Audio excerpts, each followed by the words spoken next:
현대 와서 기독교는 그 어느 때보다 심각한 위기 상황에 놓여 있습니다. 교회는 세상으로부터 미움을 받고 있는 것 같습니다. 물론 교회가 세상으로부터 미움받는 일이 어제 오늘의 일만은 아닙니다. 초대교회로부터 시작해서 교회는 수많은 교회를 대적하는 세력으로부터 미움을 받아왔고, 그래서 무수한 고난과 순교의 피를 흘려야 했지요. 이것은 교회가 가지고 있는 세상과 타협할 수 없는, 또 타협해서도 안 되는 진리 때문입니다. 교회와 성도는 비록 이 세상에 살지만 이 세상에 속하지 않는 하늘에 속한 사람들입니다. 그래서 세상과는 다른 삶의 원리와 방식으로 살아가죠. 다른 삶의 원리라고 표현했지만 이걸 성경적으로 표현하면 세상과 구별되었다라는 의미로 거룩이라는 말을 사용합니다. 세상과 다르다 보니까 세상이 교회와 성도를 주목하게 됩니다. 그리고 나와 다르기 때문에 미워한다는 거예요. 예수님께서도 요한복음 15장 19절에 이렇게 말씀합니다. 너희가 세상에 속하였다면 세상이 자기의 것을 사랑할 것이나 너희는 세상에 속한 자가 아니요 도리어 내가 너희를 세상에서 택하였기 때문에 세상이 너희를 미워하느니라, 이렇게 말씀하지요. 그리스도인들은 예수를 믿는 그 순간부터 소속이 바뀌고 신분이 바뀌는 거예요. 세상이 아니고 하나님 나라에 속하는 사람들이고 사단의 세력이 아니라 예수 그리스도에게 속한 사람들이라는 거예요. 그러므로 세상이 그리스도인들을 미워하게 된다 하는 것이죠. 그럼에도 불구하고 초기 교회는요, 끊임없이 세상과 화목하려고 하는, 그리고 세상 속에 빛으로 드러나려고 하는 노력을 계속했죠. 사도행전 2장 47절 말씀에 보니까 하나님을 찬미하며 온 백성에게 칭송을 받으니 주께서 구원받는 자들을 날마다 더하게 하시니라, 이렇게 말씀하죠. 초대교회는 온 백성들에게 칭송을 받았어요. 그래서 믿는 사람들이 더 많아졌다는 거예요. 이들이 백성들의 칭송을 받았던 가장 중요한 이유가 무엇입니까? 베드로전서 2장 12절에서는 이렇게 말씀합니다. 너희가 이방인 중에서 행실을 선하게 가져 너희를 악행한다고 비방하는 자들로 하여금 너희 선한 일을 보고 오시는 날에 하나님께 영광을 돌리게 하려 함이라. 이 말씀은 베드로 사도 이전에 먼저 예수님께서 하신 말씀이기도 하지요. 마태복음 5장 14절 16절 말씀에 보니까 우리를 가리켜서, 예수님의 제자들을 가리켜서 너희는 세상의 빛이다, 이렇게 말씀하셨어요. 그러면서 우리의 빛을 사람 앞에 비추게 하여 그들로 너희 착한 행실을 보고 하늘에 계신 너희 아버지께 영광을 돌리게 하라, 이렇게 말씀하셨어요. 한마디로 말하면 그리스도의 선한 행실이, 그리스도인들의 그 착한 행실들이 백성들로 하여금 칭송하게 하고 그들이 하나님께 영광을 돌리게 한다 하는 것이죠. 그리스도인들은 세상과 벗하고 세상과 짝하면 안 되는 거예요. 분명히 세상과 구별된 자입니다. 그러나 동시에 세상을 포기하거나 버리지 않고 이 세상을 주님과 화해하도록 노력해야 하는 사람들이 그리스도인들이라 하는 것이죠. 그 방법이 바로 우리 안에 있는 예수 그리스도의 빛을 드러내는 것. 그 빛이 뭐냐? 바로 예수 그리스도로 말미암은 선한 행실이라 하는 것이죠. 문제는 현대 교회와 그리스도인들이 교회가 가지고 있는 진리로 인한 다름, 이 거룩성 때문에 미움받고 있는 것이 아니라는 거예요. 이 거룩함 때문에 미움받는 것이라면 당연히 그건 기뻐해야 될 것이고 당연히 감수해야 될 일이죠. 그것을 가지고 위기를 할 수는 없습니다. 제자들이 공회에 잡혀가서 예수의 이름으로 도무지 말하지도 말고 그 이름을 전하지도 말라고 위협을 당합니다. 심지어 채찍에 맞고 모욕을 당합니다. 그러나 그들은 예수의 이름 때문에 모욕당하는 것을 오히려 기뻐했다라고 성경은 기록하고 있는 것이죠. 이러한 미움이라면 오히려 그것은 기뻐하고 감사해야 될 일이란 거죠. 이런 미움 속에서 수많은 사람들이 순교했지만 그들은 이 믿음을 버리지 않았고 오히려 이들을 세상이 감당하지 못한다라고 히브리서 11장은 증언해주고 있는 것이죠. 현대 교회와 그리스도인들이 이 거룩함 때문에 미움받는다면 얼마나 좋겠어요. 문제는 현대 교회와 그리스도인들은 우리에게 나타나야 할 선한 행실이 없기 때문에 미움받고 있다 하는 것이죠. 한국에 있는 장신대를 거쳐서 지금은 백석대학교 교수를 하고 계신 노용상 교수님은 2008년에 논문을 한 편 쓰셨는데 이 논문에서 비신자들에 의한 기독교 비판의 내용이 어떤 것인지 크게 4가지로 소개를 하고 있어요. 이걸 소개하기 전에 한국 사회에서 기독교, 불교, 또 카톨릭 이 세 종교에 대한 신뢰도를 기독교 윤리 실천 운동본부에서 조사한 적이 있어요. 이 자료를 인용해 놓고 있는데 가장 신뢰도가 높은 종교가 바로 카톨릭이라는 거예요. 100명이 있다 그러면 그 중에 35명이 카톨릭을 신뢰한다는 거예요. 그 다음에 31명이 불교를 신뢰한다는 거예요. 기독교는 18명만 신뢰한다라고 답했다는 거예요. 100명 중에. 이 중에서 기독교 신앙을 가지지 않는 사람들이 기독교에 대해서 신뢰한다고 응답한 경우는 불과 100명 중에서 7명 정도밖에 안 된다는 거예요. 그러니까 기독교가 얼마만큼 신뢰받지 못하고 있는지를 단적으로 보여주는 거죠. 그리고 이러한 이유들을 크게 4가지로 소개하고 있는 거예요. 기독교가 한국 사회에서 가지고 있는 하나의 이미지인 거죠. 첫 번째는 개신교의 광신도의 이미지가 있다는 거예요. 개신교 밖의 사람들에게 광신적인 사교 집단과 같은 이미지를 이 교회가 주고 있다는 거예요. 작은 부분은 이런 거예요. 교회 가보니까 큰 소리로 통성기도하고 또 손뼉을 치면서 막 미친 듯이 찬송을 하는 거예요. 물론 이건 우리 안에 나눈 그러한 은혜가 있기 때문에 교회가 가지고 있는 특수성이 있지만 안 믿는 사람의 시각에는 조금 달리 보이는 것 같아요. 근데 이걸 넘어서서 교회 밖에 많은 일을 대하는 데 있어서도 이런 광신도의 이미지를 주고 있다는 거예요. 단군을 섬기는 한 종교에서 학교에다가 단군상을 건립했어요. 이건 대단히 잘못된 거죠. 만약에 미션스쿨이 아닌 학교에다가 우리가 십자가를 설치했다 그러면 아마 많은 사람들이 항의했을 거예요. 마찬가지로 학교에다가 단군상을 종교적인 이유로 세운다는 것은 대단히 잘못된 것이죠.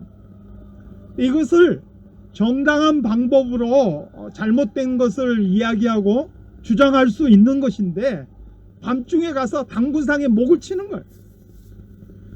단군상만이 아니라 절에 가서 불을 지르고 불상을 파괴하고 이러한 일들이 한동안 한국 사회에서 벌어졌어. 여기에다가 언론 매체를 통해서 몇몇 이단들에 대해서 집중적으로 조명을 하게 되는데, 안 믿는 사람들이 봤을 때 이 이단들의 모습과 교회의 모습이 그렇게 달라 보이지 않는다는 거예요. 그러면서 이 이단들의 문제 때문에 전체 기독교가 뭔가 문제가 있는 것으로 사람들에게 이미지화 되어 있다 하는 것이죠. 광신도 이미지가 있다는 거예요. 두 번째는 십자가 이미지가 주어졌다는 거예요. 십자가 이미지가 아니라 십자군 이미지. 이 십자군 이미지는 뭐냐? 결국 이제 선교에 대한 부분이고 전도에 대한 부분인데, 이 2007년에 아프가니스탄에 파송했던 단기 선교사들이 피랍되면서 문제가 아주 두드러지게 발생한 것이죠. 그 사건 이후로 한국 사회에서 교회가 공격적으로 전도하고, 지하철 번잡한 곳에서 큰 소리를 외치고 전도하고, 각 집집마다 다니면서 전도하고, 이러한 부분들에 대해서 굉장히 부정적인 그러한 이미지들이 많아진 것을 보게 되죠. 뿐만 아니라 세 번째로 초딩 이미지가 있다는 거예요.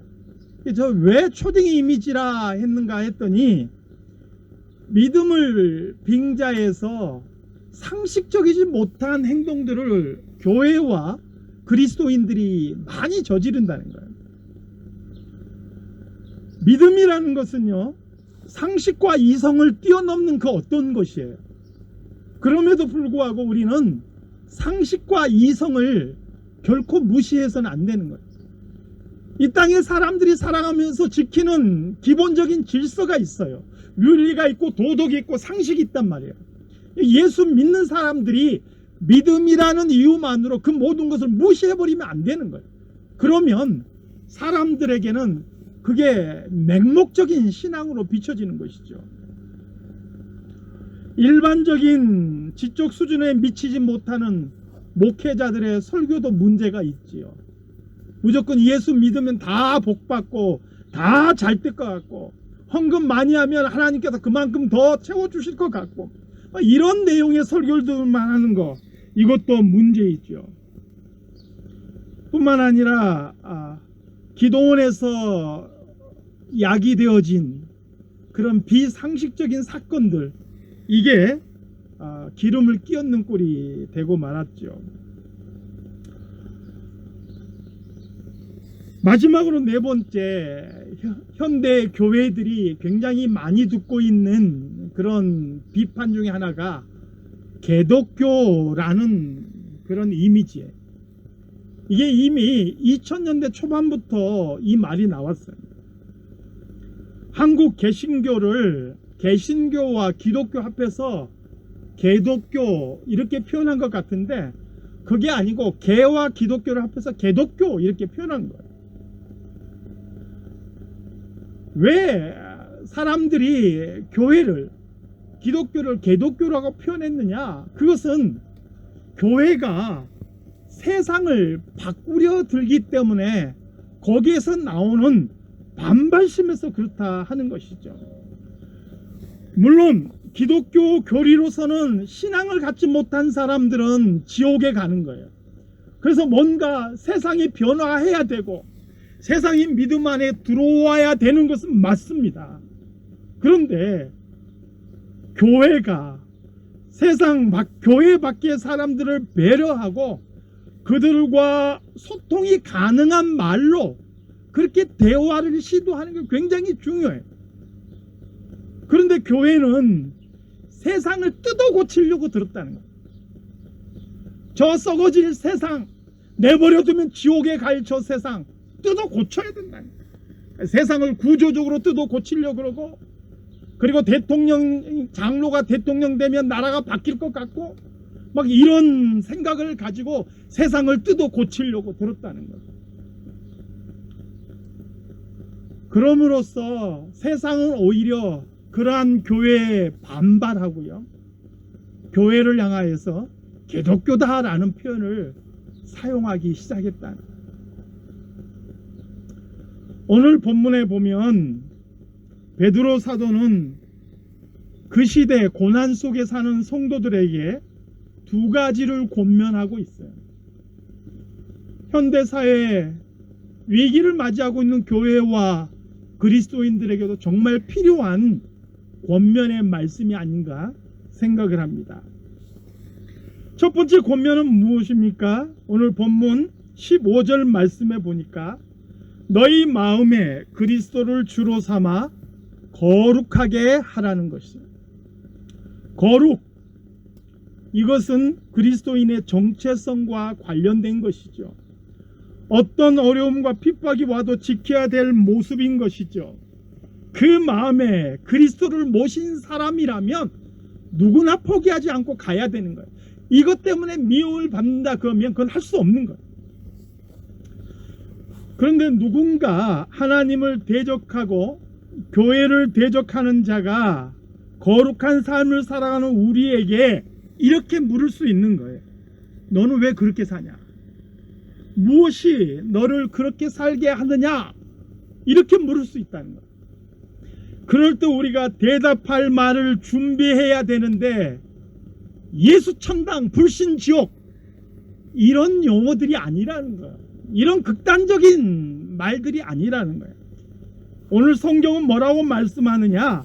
어떤 말을 준비하든지 그 준비된 말은 온유와 두려움으로 준비되어야 한다고 말씀합니다.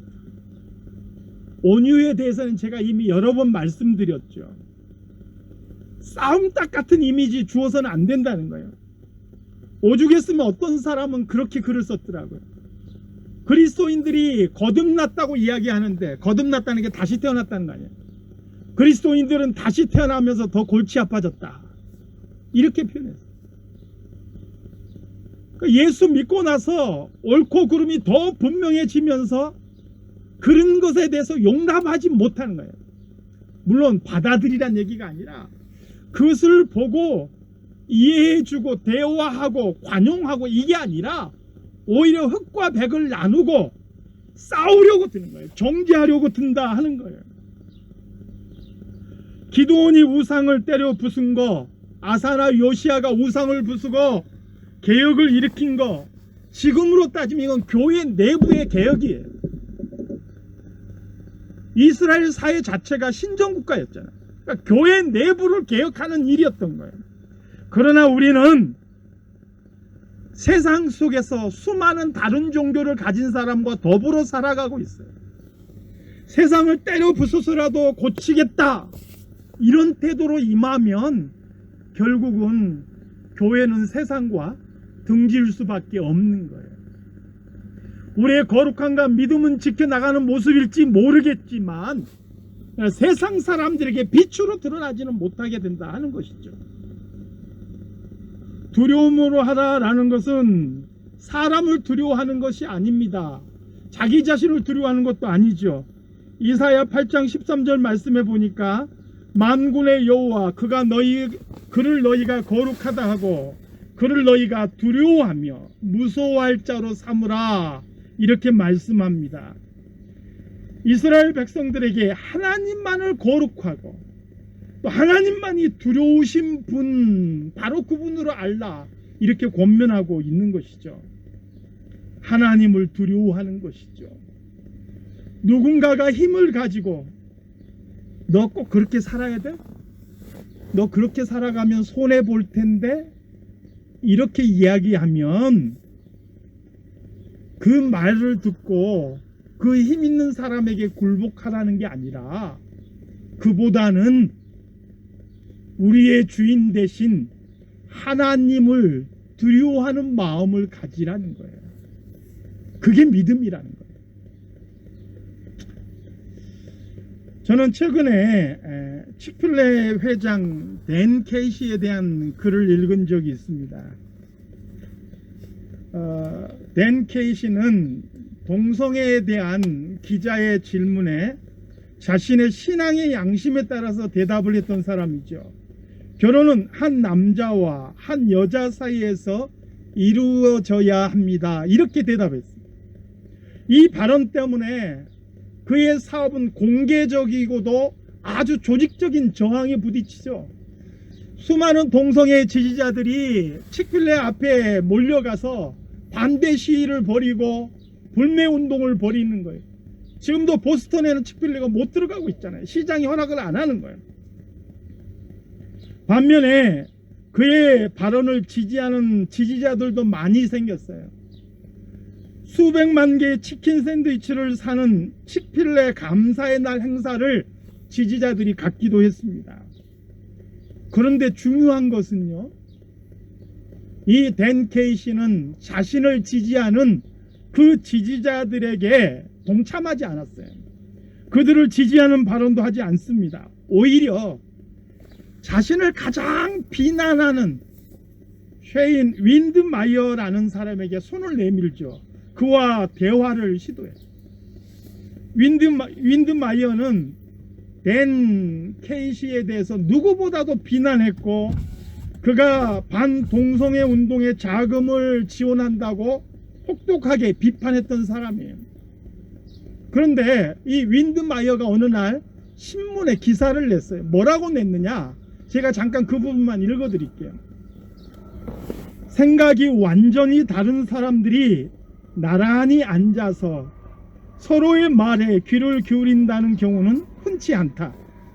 하지만 댄 케이시와 나는 함께 더 좋은 방법을 시도할 것이다. 케이시와 칙필레의 누구도 칙필레의 반대 시위를 멈추라고 요구하지 않았다.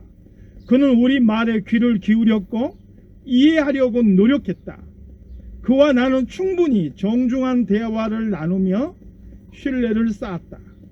그는 칙필레의 이름으로 무례한 대우를 받았다는 사람들의 이야기를 들을 때 진심으로 안타까워했다.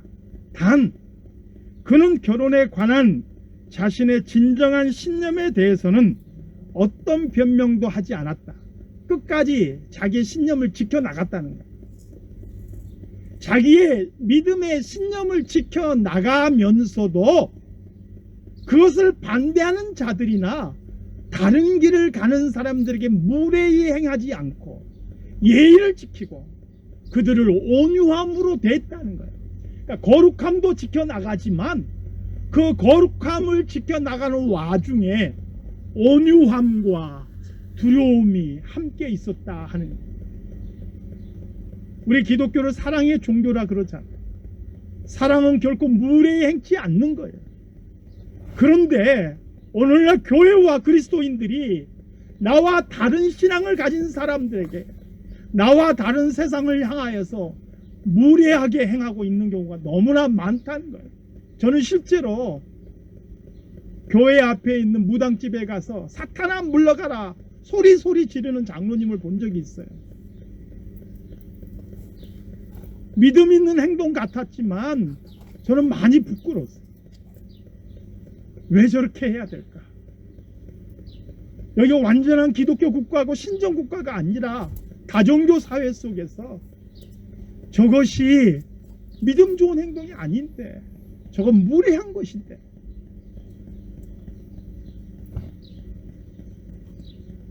사도 베드로는 그리스도인들에게 두 번째 권면의 말씀을 줍니다.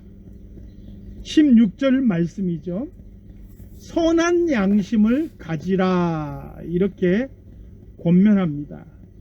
이것은 윤리적인 명령과 밀접한 관련이 있죠.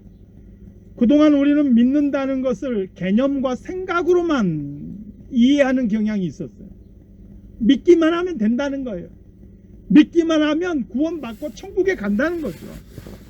그러나 실제로 믿음이라는 것은 생각이나 개념이 아니라 생생한 삶의 모습인 거예요. 야고보서에서는 무엇보다 이 점을 강조하고 있죠.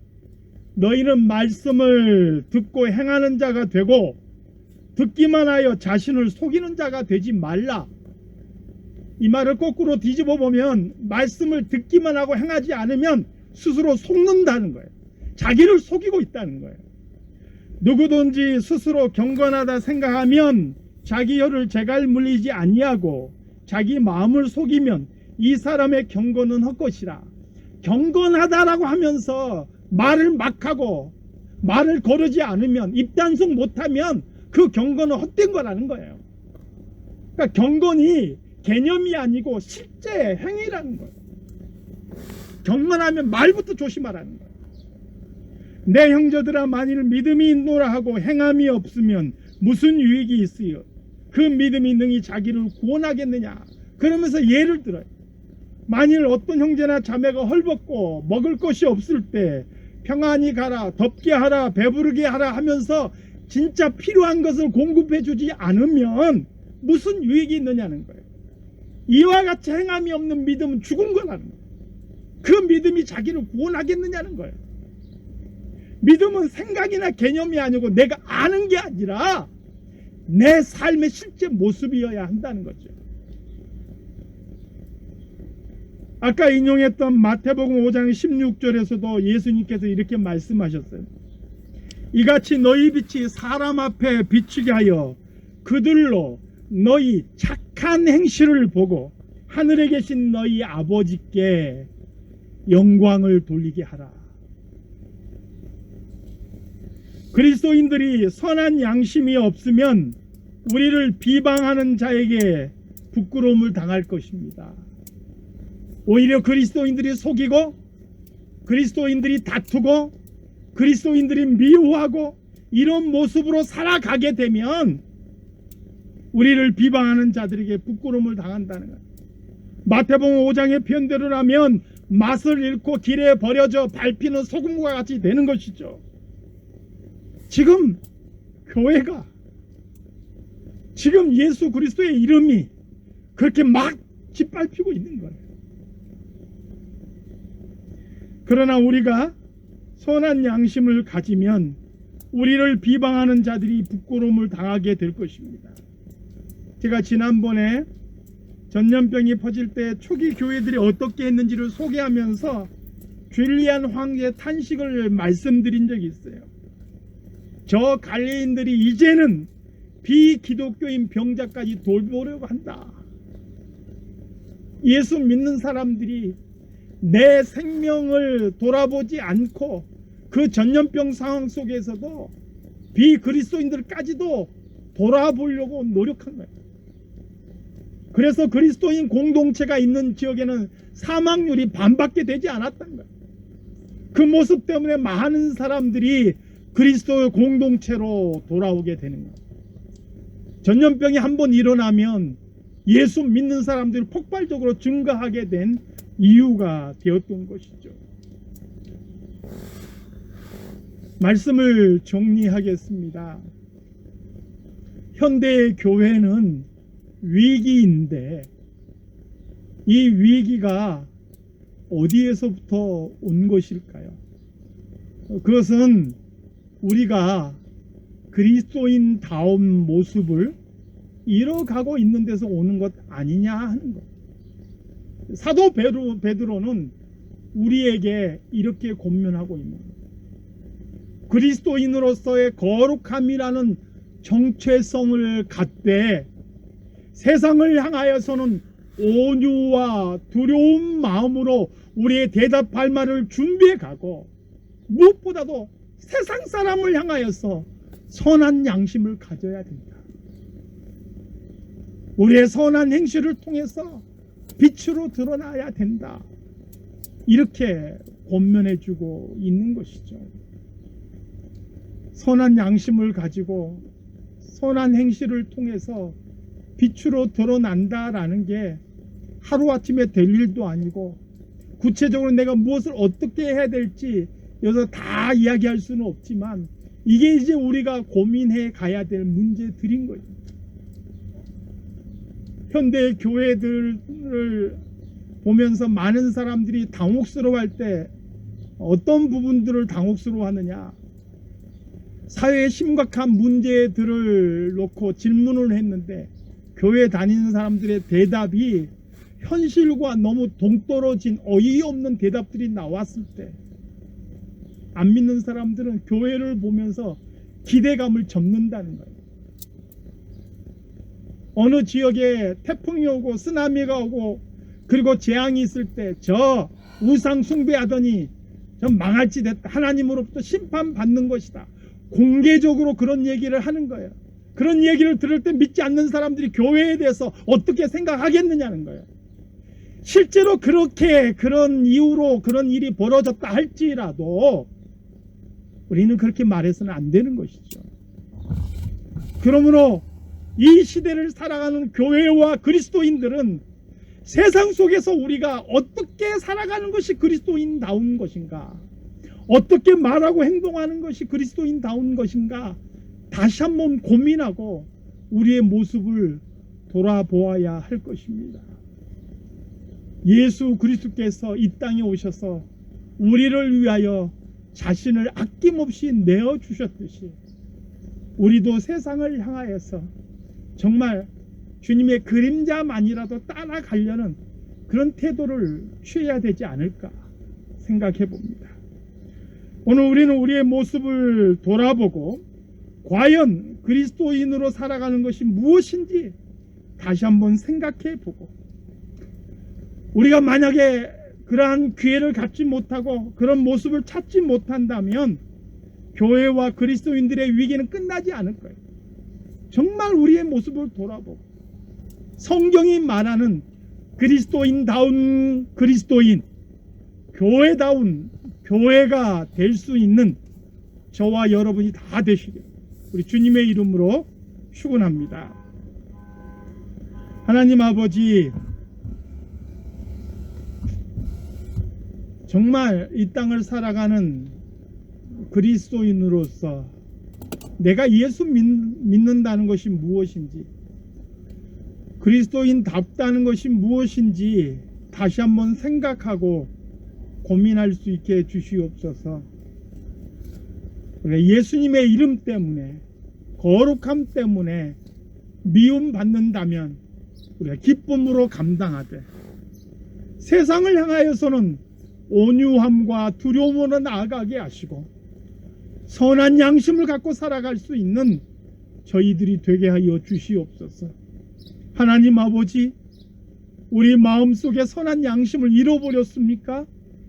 예수 그리스도의 보혈로서 다시 회복시켜 주시고 그 이름에 부끄럽지 않게 살아갈 수 있게 도와주시고 우리를 통하여 하늘에 계신 우리 하나님께서 영광 받아 주시옵소서. 거룩하신 예수 그리스도 이름으로 기도드리옵나이다. 아멘.